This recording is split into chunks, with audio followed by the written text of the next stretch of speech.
Hello and welcome along to another edition of the Irish F1 show, once again in association with PFT Travel. We are back after a little bit of a sabbatical over the past few weeks.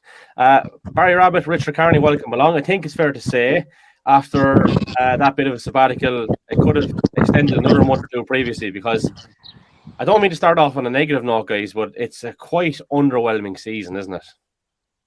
Yeah, there's not a whole lot going on at the front anyway. That's for sure. It's a bit of a Red Bull whitewash. If I'm not mixing my colours and metaphors there a little bit, but yeah, it's just yeah. There's like I seen something the other day. Verstappen fastest at FP1, FP2, FP3 qualifying, won the race from pole with fastest lap. I mean, kind of tells you all you need to know, doesn't it? 24 seconds, I think, Richard. Yeah. Bit overwhelming in fairness. Like, listen, I know we're giving out about the Formula One, and it's a really hard watch at the moment, but you can't really knock Red Bull for the work they've done and the machinery that they've put out there. That's fair play to them. They're a step ahead of everyone else. But I really thought the likes of Mercedes and Ferrari especially would have been a good bit closer this year, considering they had time to develop the cars and things, but there's no one getting near that Red Bull at the moment anyway. No, Barry, myself and Richie were chatting there off air, right? So bearing in mind the period of dominance that Mercedes would have had, we'll say, for the guts of it, I won't say all the decade, but the guts of a decade anyway, it always was a pretty good car. And in any of those seasons, did you ever think that the Mercedes was as dominant as Max and Red Bull have been this year thus far? Yeah, it's a tough one. I think the stats would say, like, in terms of just percentages off the pace that everyone else is, that there's probably not much in it. It probably going back not to the last couple of years of the Mercedes dominance, but if you go back to your kind of 14, 15, 16, 17, that's they probably were as dominant then as Red Bull are now. But of course, Red Bull caught up with them, so our memories kind of go back to 19 and 20 maybe, whereas they really should be going back to 15 and 16 and that side of the year. So they probably are or were similarly dominant at that time. But I don't know, from an entertainment point of view, was there still the entertainment further down? It's hard to remember. It's rose-tinted spectacles at play too as well. We all think back and we pick out the highlights of it. So it's not that we haven't seen it before. I mean, F1 has always had this. It's not the most dominant car that there's ever been. I mean, that there's a few other contenders for that, going back to McLaren's in the late 80s, early 90s, that were, second and a half up the road from the second row and winning races by laps at a time. So, but yeah, I think it's a combination of things at the moment. You've perfect reliability almost. So that's, again, I think there's the third race in a row that there was no retirements. So if you go back to previous years, even the Mercedes years that we just spoke about, there was still retirement possibilities there to keep you kind of, maybe hoping is the wrong word, but just keep something interesting maybe about to happen. Whereas now we have dominance with 100% near enough reliability. So the chances of something happening unusual are quite rare, and really only comes down to the weather, which we've seen in Monaco. Yeah. So, Richard, you made a point there as well that even though there might have been a time, well, there definitely was a time, of course, when there was dominant Mercedes, and even go back years beforehand, and you mentioned McLaren's and different things like that, that you feel maybe that guys were able to get a little bit more out of the cars that were probably inferior to that in comparison to what the guys are doing now. Is that basically the gist of what you're thinking? Yeah, I think so. We were just saying earlier, like, when you go back to the days of the Schumacher dominance, like, can you really call it Schumacher dominance? Like, when you think of the caliber of driver he went up again, your Mika Häkkinen's, your Coulthards, your Alonso's, your Ralf Schumacher's, Montoya's, that's put to name a few, like, and Schumacher managed to be, I won't say ultra dominant in those days, but it was certainly, for a Ferrari and Schumacher that won 7 titles, it was certainly a much better watch. But not always, now don't get me wrong, not always. Schumacher, some of the races, and he headed off into the distance, but 80% of the races were always a good watch. You had Alonso putting it up to him, you had Montoya, like, there were good watches. Whereas nowadays, I just think the level of driver Max is competing against is they're light years away from Max's level. You know, and don't get me wrong, when you get to that, you're in the top elite 20 drivers in the world when you get to Formula One. But I just feel well, I won't say from Max back. Listen, Hamilton is a super driver in the right machinery, and you know, go on. Leclerc is a super driver. Now maybe it's just their inferior cars that's really highlighting the fact: is Max that good, or is it just his car is that good? Maybe it's a combination of both. Well, I'd have to go back and check stats on this now as well. But has a team won all 7 races, the first 7 races of the year before? Has that happened? Yeah.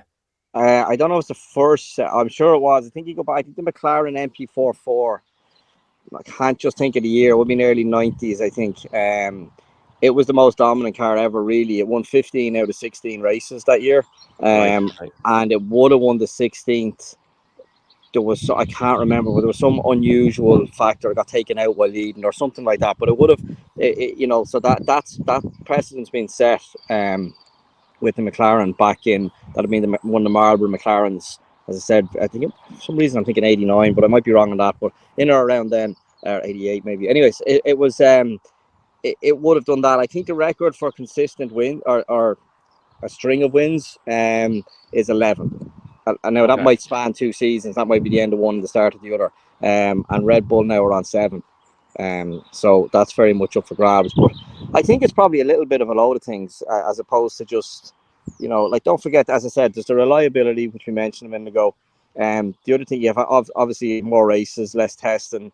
And then on top of that, you have, like, the cars can't, to Richard's point, you go back a few years, you could probably hustle a car a little bit more than you can nowadays. I get the feeling that the drivers are kind of driving up to a limit. There's like a glass ceiling of how fast they can drive the cars. Maybe not in qualifying, actually definitely not in qualifying, but in race things, I think it's just a managing exercise, and there's no real scope there for a guy to grab it by the scruff of the neck, you know, and do four qualifying sessions into the race with fuel stops or tire stops and stuff. So I think you have what you have, and can't really do a whole lot beyond it, other than maybe just be very switched on for strategy, which is where maybe Alonso and the likes comes in.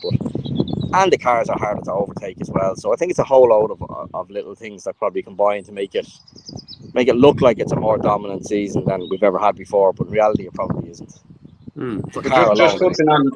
Just touching on Barry's point there, and actually it's like a very valid point. When you think about every F1 race nowadays, right? So that the 5 lights go out and away they go. So Max is on pole. Let's say like yesterday, for instance, Carlos Sainz got away in second, I think, and after about a lap and a half or 2 laps of, so my reckoning is you have the first 2 laps of the Grand Prix. If you can overtake Max and get in the lead, the strategy changes. Whereas yesterday, once Max started to pull, like only half a second of a gap on, I think it was Carlos, the whole thing just stopped, and everybody went into tire management and seeing it out. And like the element of racing is, it's, you know, like, was it 2020 or 21 when Max was starting to come back at Lewis in one of the races, and he gets away and he's staying with Lewis, and the team are roaring at him about team management, and Max fires back with like, your tire management, I'll never get this close to him again, and going with him, and that's it. Like. Yeah, I think that's a really valid point, Richie, because, you know, they're all kind of just, sometimes I get the feeling with an F1 race, it's like the teams, and I know they all have their methodology and their strategy to do the fastest race possible, and it's almost like the other cars on the grid and the racing gets in the way of that perfect strategy. So I just sometimes think, you know, with the Isle of Man TT on at the moment, which is a time trial, as the name suggests, I think that'll actually be a tourist trophy, but anyway, it is a time trial where they all go at 10-second intervals, and they're not actually wheel-to-wheel racing, although it does happen as one catches the other.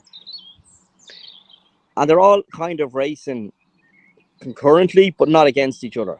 in real time. And I sometimes feel that that's the way F1 is that they're all, okay, the only difference is they're all let go at the same time, but they could almost all be on their own circuit somewhere.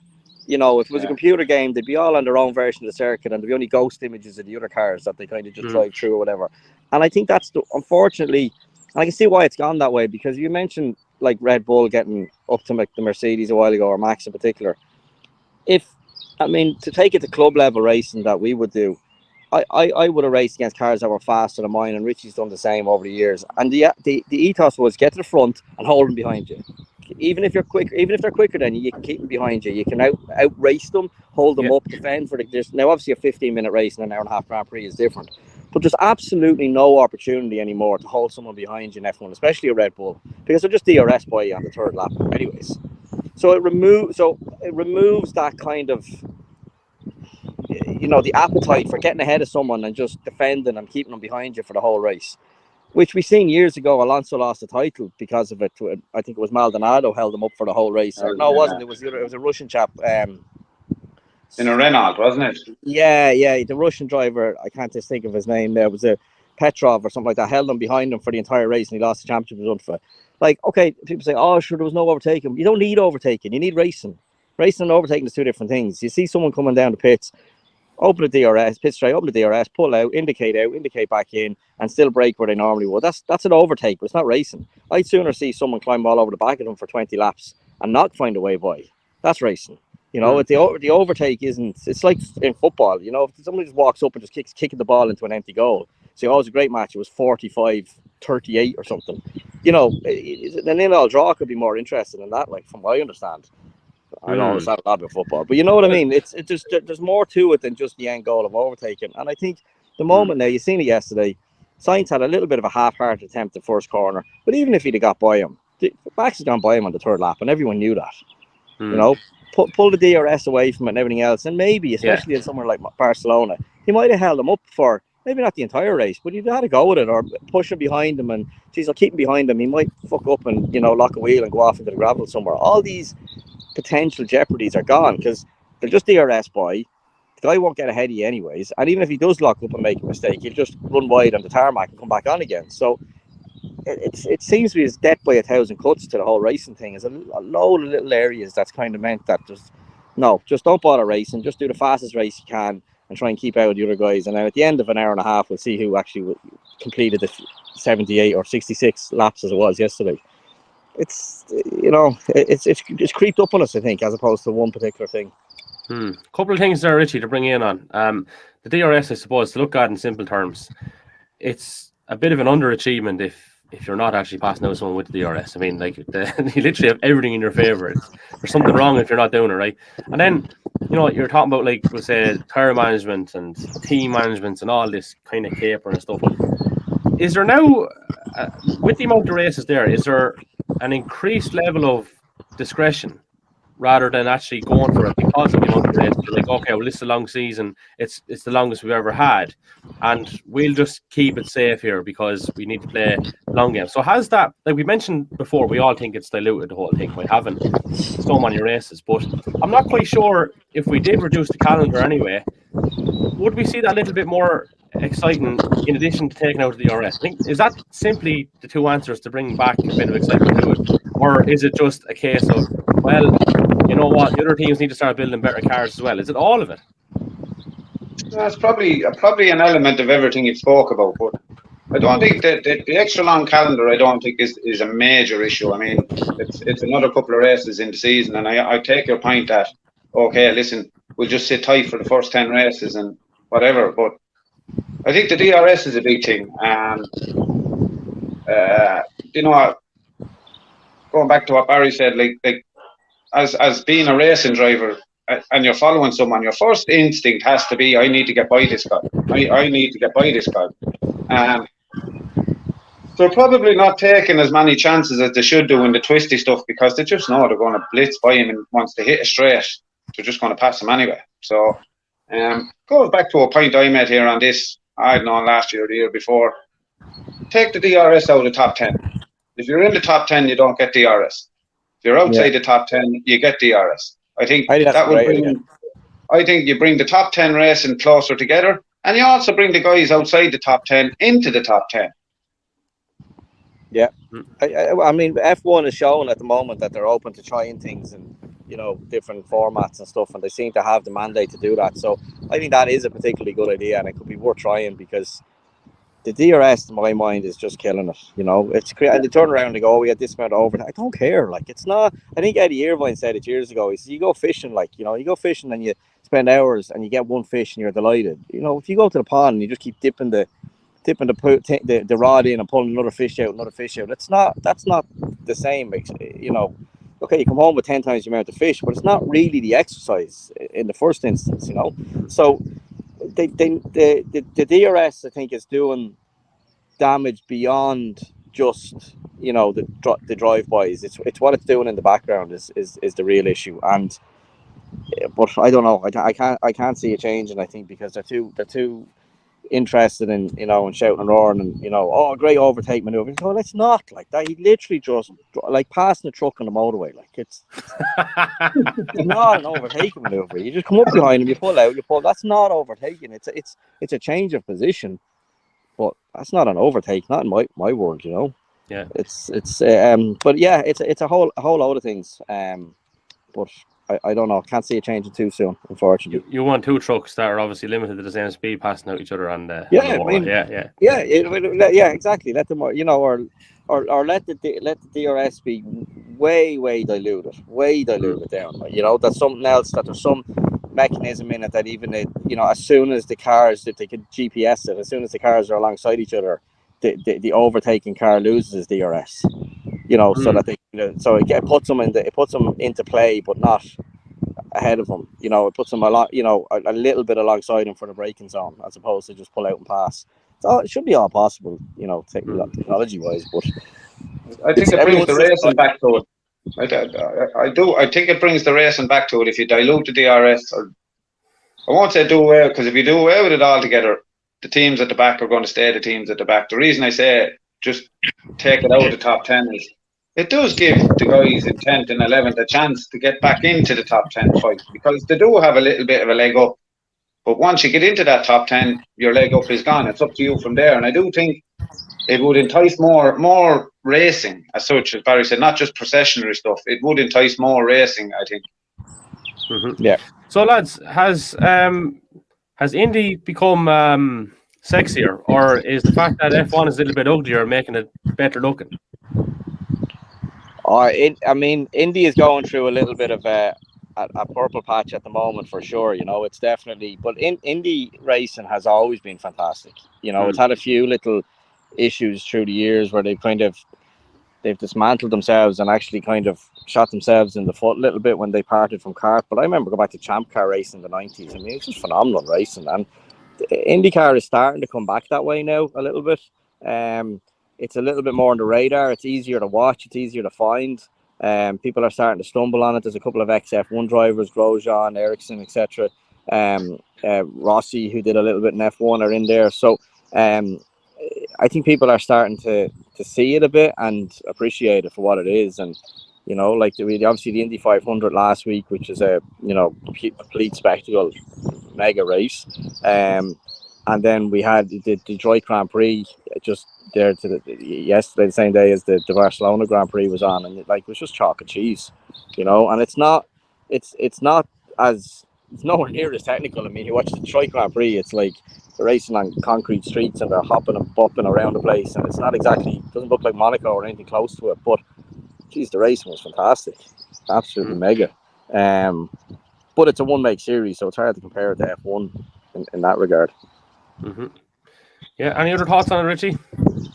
No, just it's mega to watch. It really is. I'm only starting to watch. I would have always watched the Indy 500, because of the spectacle it is. But I'm only recently starting to watch it race by race, really start to follow it. And one of the cool things I thought in the Indy 500, when you get a caution, the all red flags are all back to pit lane. There's no tire warmers. There's no 100 different pit crews scattered around the car with 50 different laptops. You pull in, you park up in the pit lane. There's no tire warmers. There's no F all. And then when you get the green light again, it's up to you as a driver to get those tyres warm, get that car back into the window it needs to be. And I find it fascinating that it comes so much closer to what me and Barry do as a clubman racer. You know, we're the same type thing. Very limited people around us, very limited budgets and stuff like that. But I thought it was brilliant. And another aspect to the 500 I thought was recovery vehicles being on the circuit at the same time as the cars are going around. Like, Jesus Christ, there was uproar if that happened in F1. Like, and I just, and you literally, they come onto the main straight on the Indy 500, like, and there's guys are doing 100 plus miles an hour, even though you're still under caution. And you have two fucking guys sitting at the back of two Jeeps, and they're like pointing them into the middle of the circuit away from the incidents. Like, and I was like, that's fucking deadly. Like, take all the political bullshit out of it. That's brilliant. Yeah. No, it's definitely, it's a lot simpler, and it's better for it. I mean, much better. I'm one of the drivers. I think it was Will Power who finished second yesterday at Detroit. He said something, and I'm kind of paraphrasing him, but he was basically saying he felt sorry for F1 drivers. He's saying because it's not competitive. And I think I said this before here. Like, I don't know how much weight F1 guys put behind championships, because it's such a luck of the draw situation. Like, is Hamilton with 7 championships 2.5 times better than Alonso?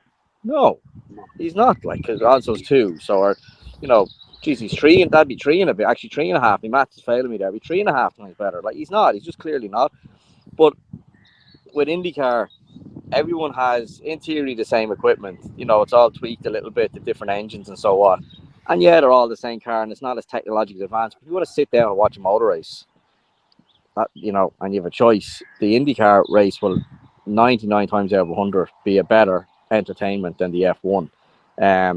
F1, I think, is surviving an awful lot on its kind of soap opera element, where people are following it for the sake of following all that goes on in the background, and we're guilty of it here too. You're talking about non-racing stuff more than you're nearly talking about the racing stuff. He said this, and would he go there, and the car is this, and the Netflix side of things. But for just sheer racing, a lot of things, even F3 and F2 beats it.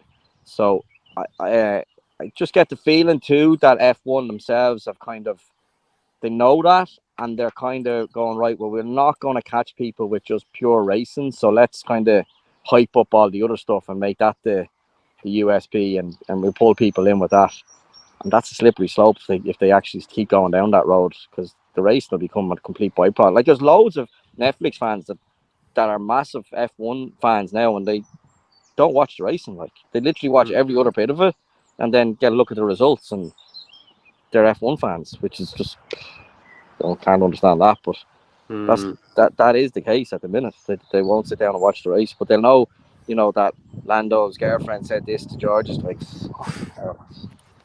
just, that's fine, that's grand, but don't make them your target audience. Like, geez, that'd be a very short, it's a very short-sighted way of doing it.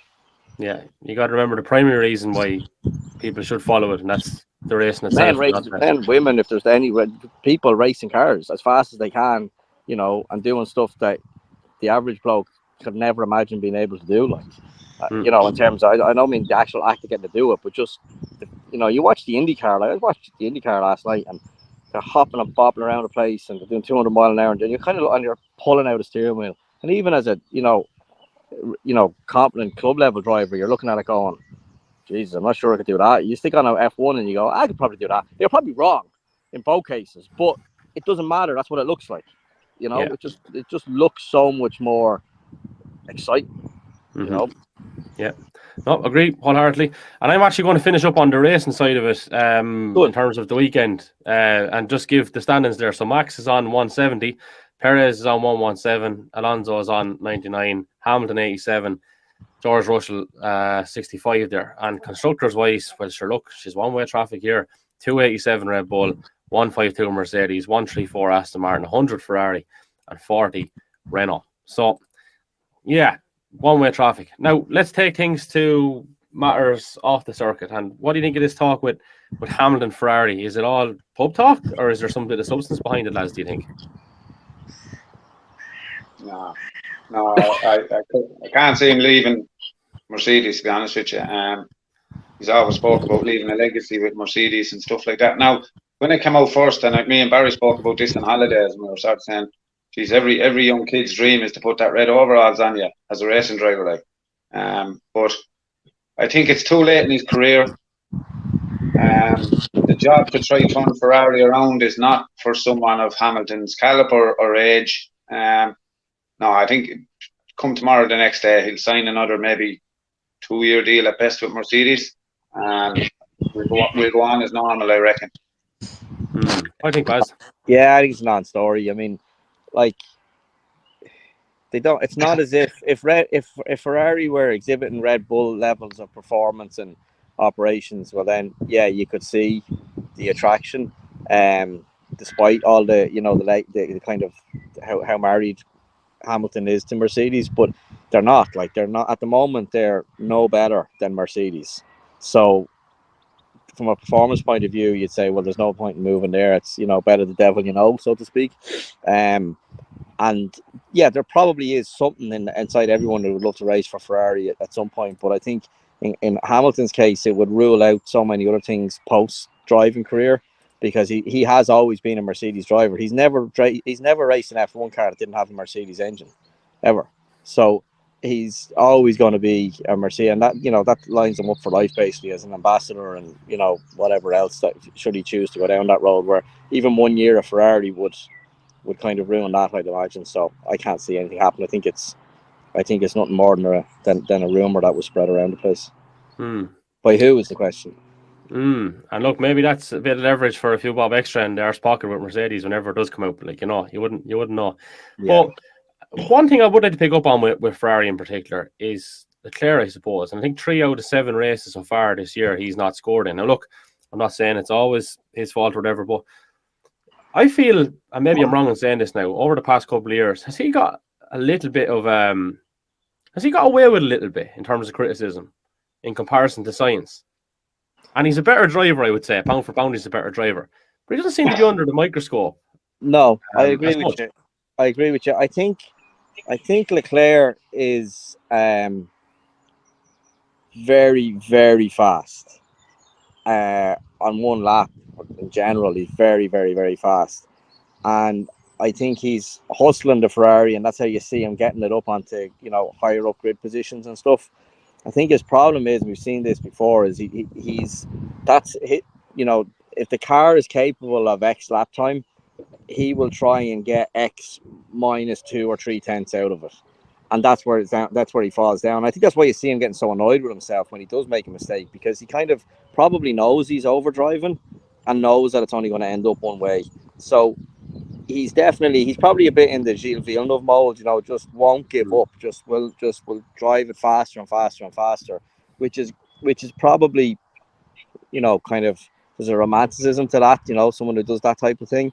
And then it's kind of a painting him into in a good life in general terms, because he pulls these qualifying and the odd race performances out of the woodwork. But yeah, to your point, I think that is giving him a little bit of shelter from the amount of criticism he probably should be getting if he wasn't pulling those banzai laps out every so often.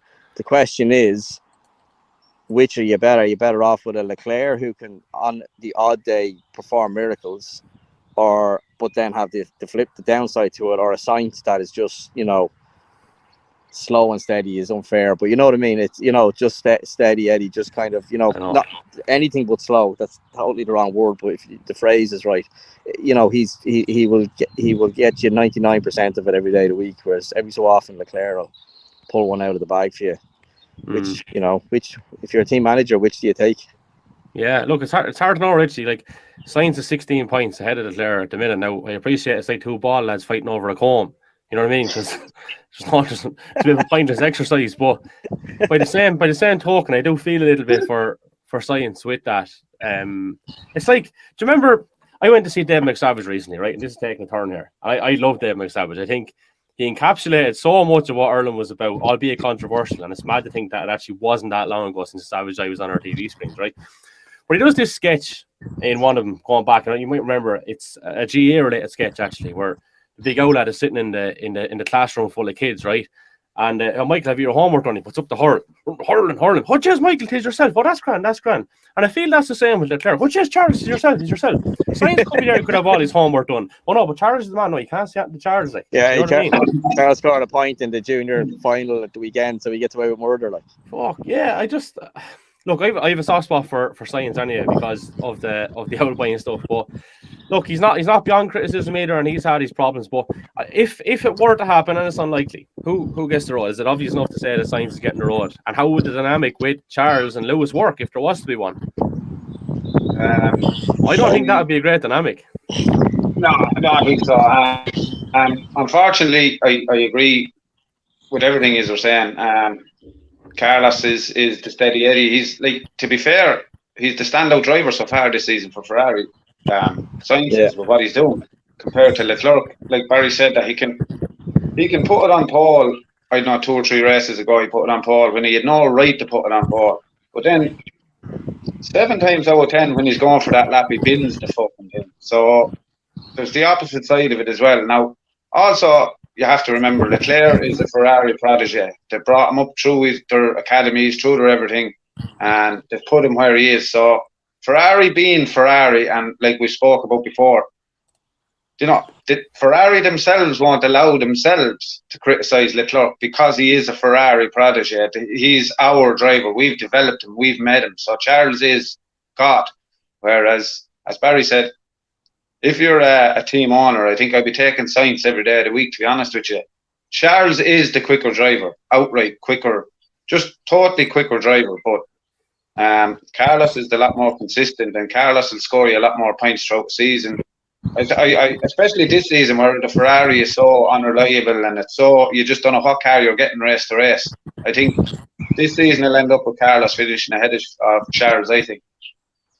Yeah, I think if it was Hamilton coming into the team, I'd probably get rid of Carlos because I think, I'd keep Carlos and get rid of Leclerc. If it was Hamilton coming in, it depends on who the other driver coming in is because at the moment you have, if you put Hamilton in there with Leclerc, they'll probably just, it's like putting 2 bulls in the field, it's not a great idea. Just kill one another. Yeah, so I think the idea of putting Hamilton and Leclerc together are probably a bad one. Hamilton and Sainz be a good partnership because I think Sainz would, he'd keep Hamilton going, but he'd be, he wouldn't be trying to beat him as much as Leclerc would be trying to beat him that way. So wouldn't be a bad idea, but I don't think it'll happen one way or the other. Lads, any other thoughts on anything F1 related? No, I'm all out now. Get more interesting a lot quicker. Yeah, please, Mr. Damicelli. Let's start adding ballast weight to Verstappen there, the fuck, just to make it interesting.